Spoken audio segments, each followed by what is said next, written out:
আর শরীরটা ভালো লাগছে না, খুবই ক্লান্ত লাগতেছে। কারণ সকালবেলা বাংলা মোটর থেকে আসলাম, 2 দিন ছিলাম মার কাছে। মা শরীরটা ভালো না। পরে এসে ক্লাসও করলাম, যেহেতু আজ রোববার ছিল, ছুটিটা চাওয়া ঠিক হতো না, তাই চিন্তা করলাম স্কুলে চলে যাই। তারপরে ক্লাস করে স্কুল থেকে চলে আসলাম। এখন চিন্তা করলাম একটু রান্না বান্না করে নিই। অনেক চিন্তা ভাবনা করে তারপরে চিন্তা করলাম যে খাসির মাংস একটু রান্না করে নিই। একদিন রান্না করলে 2 দিন খাওয়া যাবে, প্লাস এটা কাটা বাচ্চারও থাকে না, কষ্ট থাকে না বেশি, যেহেতু মাংসটা কাটাই থাকে। আর খাসির মাংস কিন্তু ক্লিনই থাকে, মুরগির মাংস যতটা না থাকে। মুরগির মাংস ক্লিন করতে আমার অনেক কষ্ট লাগে এবং জলটাও অনেক ধরতে হয়। আবার দেখলাম ঠান্ডাটা ভালোই পড়েছে। তবে কালকে দিদির বাসায় ছিলাম, ওখানে ঠান্ডা নেই বললেই চলে। আমাদের এই এলাকায় একটু ঠান্ডাটা বেশি। এই যে কড়াইয়ে মাংস দিয়ে দিলাম, এখন মশলাগুলো দিয়ে দিচ্ছি। পেঁয়াজ দিয়ে দিলাম, আদা বাটা, রসুন বাটা, আর একটু জিরে বাটা দিলাম। এরপরে হলুদের গুঁড়ো দিলাম, তারপরে দিয়ে দিলাম ধনিয়ার গুঁড়ো, এরপরে লবণ দিলাম আর মরিচের গুঁড়ো দেব, দিয়ে সরিষার তেল দিয়ে মাখিয়ে দেব। এরকম হাতে মেখে বসিয়ে দিলে রান্না করতে খাসির মাংস তো একটু সময় লাগে।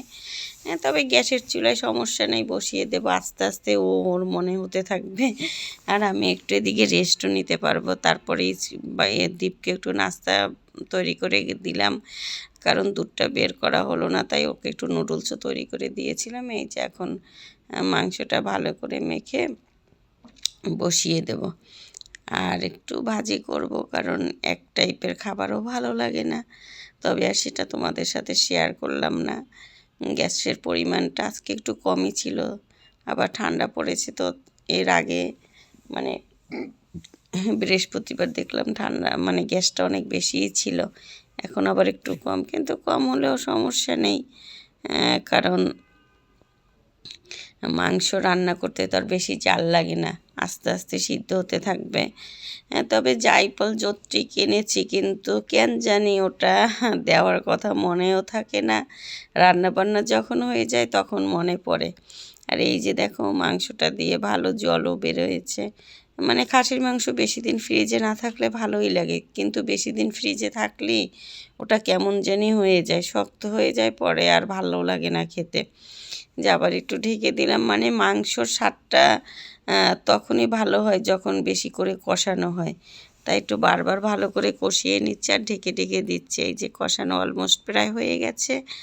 আর আলুটাও ভেজে রেখেছি, আলুটাও দিয়ে দেব, কারণ খাসির মাংসের ঝোল আলুটা না হলে কেন জানি ভালোই লাগে না আমার কাছে। আর আলুটা বেশি ভালো লাগে, আর ঝোলটা মানে একটা আলাদা। আর এই খাসির মাংসটা আমার কেন জানি গরম ভাতের সাথেই ভালো লাগে, পোলাওয়ের সাথে ভালো লাগে না। এই যে এখন ভালো করে কষিয়ে নিচ্ছি, মানে আলুটা দিয়ে এখন গরম জল দিয়ে দেব, যেহেতু খাসির মাংস তো ঠান্ডা। মুরগির মাংসতে সবসময় ঠান্ডা জলটাই দিয়ে থাকে, কিন্তু খাসির মাংস একটু গরম জলটা দিলে তাহলে তাড়াতাড়ি সিদ্ধ হয়ে যায়। এই যে এখন নেড়ে চেড়ে আবার ঢেকে রাখবো। আর নামানোর আগে একটু ধনিয়া পাতা বলে ফেললাম, একটু গরম মশলা, এই যে এখন একটু লবণও দিয়ে দিলাম, কারণ দেখলাম লবণটা কম হয়েছে। আর একটু গরম মশলার গুঁড়ো দিয়ে দেব, তবে গুঁড়োটা না দিলেও হয়, কিন্তু আমার একটা অভ্যাস, না দিলে ভালো লাগে না।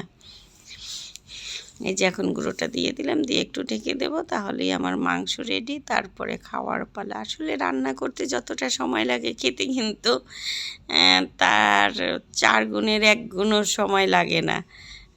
তবে খাওয়া দাওয়াটাই সব কিছু। এটা চিন্তা করলে কেমন জানি লাগে যে খাওয়ার জন্যই আমরা সব কিছু করতেছি, তাই না? এই যে হয়ে গেলে এখন একটু ঢেকে রাখলাম, একটু ভালো নরম হওয়ার জন্য। আর এই রাত তো অনেক হয়ে গেছে, তাই আর বলে পারলাম না। আর খাসির মাংস তো শীতের দিন না, কেন জানি ঠান্ডা হয়ে যায়। দীপকে দিয়ে দিচ্ছি, দীপও মহা খুশি, সে এখন মুরগির মাংসের চেয়ে খাসির মাংসই পছন্দ করে। আর ওয়াও বলল, কারণ এই যেটার ভিতরে টক আছে সেটাও দিয়ে দিচ্ছি। দীপের বাবাও খাচ্ছে আর আমিও বসে পড়েছি। একটু ভাজি করেছিলাম, কিন্তু ভাজিটা দিয়ে খেতে ভালো লাগতেছিল না, খাসির মাংসটাই ভালো লেগেছে। এই যে ভাজিটা দিয়ে একটু খেয়ে নিচ্ছি, আর এখন এই যে মাংসটা দিয়ে খেয়ে নিচ্ছি। এই যে মাংসটা অনেকটাই সফট হয়েছে। তাহলে আজকের ব্লগটা এখানেই শেষ করলাম। Bye bye.